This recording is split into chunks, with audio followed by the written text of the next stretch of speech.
Welcome to the Real News Network. I'm Paul Jay in Washington. The stock market crashes and the media tells us we're on the precipice of a global meltdown, economic apocalypse. Next day, the market goes up. Everything's okay. Sigh of relief. Next day, it crashes again. The media seems to judge the global economy by how the stock market's doing, but they're not even really listening to why there's such volatility, which we're told, especially if you read the financial press, is fears of a global financial recession, a global economic recession. Instead, what we're seeing is stories about the Republican leadership and straw polls and Michelle Bachmann. But how dangerous a moment are we really in? Now joining us to discuss this is Jeff Madrick. Jeff is the author of the book, The Age of Greed, The Triumph of Finance and the Decline of America, 1970 to the Present. He's also a senior fellow at the Roosevelt Institute and the Schwartz Center for Economic Policy and Analysis. Thanks for joining us again, Jeff. Good to see you, Paul. So how dangerous is this moment? Well, I think it is dangerous. It's dangerous for political reasons.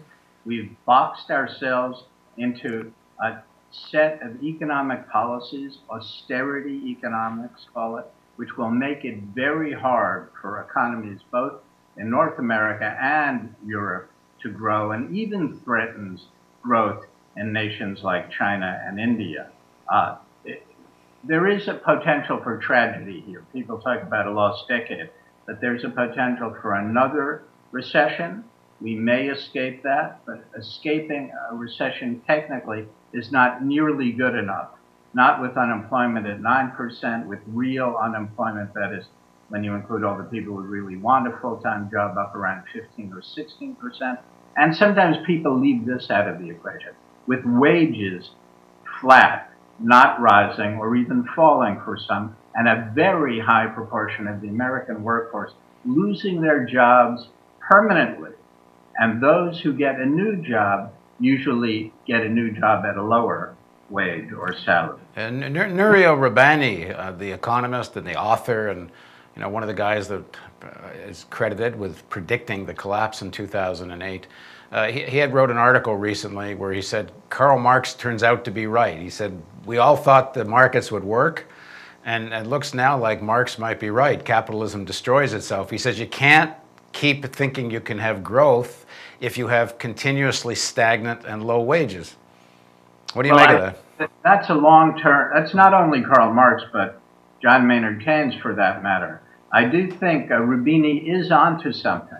We have allowed, and that's what my book Age of Greed is about, we've allowed finance to dominate the American economy and the world economy as a consequence.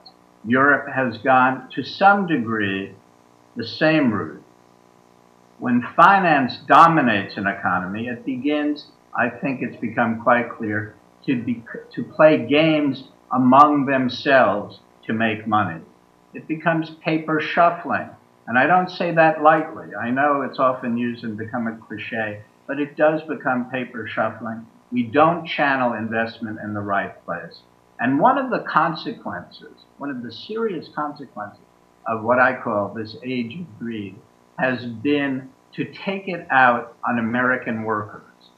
Public policy has been directed to keeping inflation down with avid support from mainstream economists, both Republicans and Democrats, both in the Clinton administration and the George W. Bush administration, and going back to the Reagan administration, and to some degree even the Carter administration. To keep inflation down, the popular assumption has been you have to keep wage growth low, and I think for decades now, unemployment too high. So the character of this age of greed, beginning around 1970, has very much taken on the character of what Marx predicted, which is that wages would not go up, that profits would keep going up, and that we'd enter an era of finance capitalism, which indeed would be the last stage. I don't think, and I don't think Roubani thinks it has to be the last stage, that the way Europe is acting now, and the way the Republicans and Democrats, and I include President Obama in this group, the way they're acting about cutting government spending in the face of such poor economic growth and poor employment prospects, is to say it's discouraging is an understatement. So Now, what do you make of President Obama's role in this? It seems like he's conceded the rhetorical war on austerity. He talks about not minding his Medicare health care plan be called Obamacare because he wants to say Obama cares. But when it comes to the real austerity policy, that's where he seems to have agreed. And when it comes to any kind of real direct jobs program, he's totally wedded to a private sector solution, and then now not, hardly even that. I think you're right, and I think this is driven by politics. I think his his political team within the White House has made a decision that he should appear to be the centrist, the so-called sensible guy. He agreed that government spending and deficits were the problem back in 2010 when he appointed the Simpson-Bowles Commission, a far-right Republican and a right-of-center Democrat to balance the budget. And he's continued to agree that that is the problem.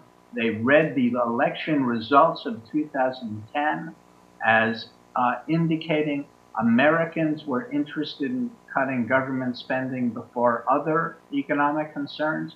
My reaction to that is, why wouldn't they be? The major political voices in Washington only talked about government spending. If you don't get the president to talk the truth, and again, I hate to use those kinds of terms because it sounds like political swaggering and political demagogy, but to talk to the truth about how we can re-establish a serious job machine in America. If the president's not doing that, who's going to do it in Washington? Certainly only the margins of the media will do it. They follow. So now we're in where we are, and do you think we really are on the edge then of the beginning of a decade of depression? We are on the edge at least of the beginning of a decade of slow economic growth, high levels of unemployment.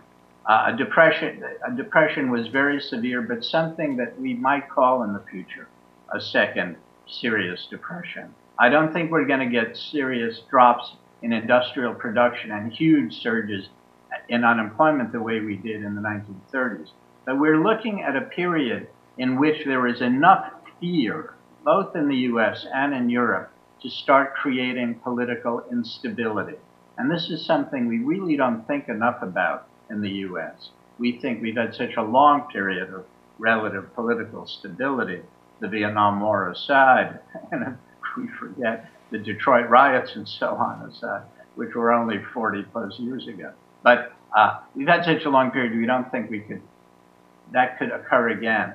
What makes me most sad about President Obama is I don't think he still to this day fully understands how nervous Americans are, and indeed how much pain there is out there. Well, he seems to be totally focused on re-election, and it's easier to go with the mainstream center-right flow than to go against it, even though his own election proves that people wanted at least what he promised. Certainly, I don't think what he delivered. Well, I think he promised change, and he really didn't give it to us. We had a couple of moments there, the Obama stimulus, some attempt at health care reform, which I found relatively brave, but he dropped out of that political discourse way too early yet again. So I'm pretty concerned. I think I wouldn't call it the easier way for re-election. I think he's playing a very safe, no-risk way, and it could probably backfire. It may well backfire. Well, what do you think of people that are calling for some serious primary challenge to President Obama? Yeah, I did it myself on a TV program recently. I think we need to reestablish a left voice with some power, not one that can be by and large neglected, ignored, and even made fun of by this White House, which is especially disturbing. You know, who do you think that could be? Gee, I'm not in that game. I'm not very good in that game, but I don't have a Rolodex of political candidates. I every once in a while think Andrew Cuomo would be a pretty good candidate, except he likes to cut taxes too.